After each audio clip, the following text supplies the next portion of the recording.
আমার না বন্ধুদের সাথে পাহাড়ে ঘুরতে যাওয়ার অনেক শখ। নিশ্চিন্তে পাহাড়ে ঘুরে বেড়াবো, তাঁবুতে রাত কাটাবো, সকালটা দেখবো। হয়তোবা একটা বাইক ট্যুরও হতে পারে। সমুদ্রে পাড়ে, যেখানে সমুদ্র আছে, পাহাড় আছে, সমুদ্রের ধারে সারা রাত জেগে থাকে গল্প করা যায় এরকম।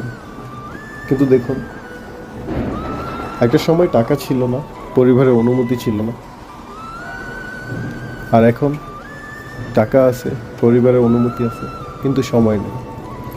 যে যার মতো সবার ক্যারিয়ার নিয়ে ব্যস্ত। এইভাবে করতে করতে একটা সময় না এই ট্যুরগুলো, এই স্বপ্নগুলো আর পূরণ হয় না। যোগাযোগ হয়, কথা হয়, কিন্তু এই যে ঘুরতে যাওয়া, এই বিষয়টা আর হয়ে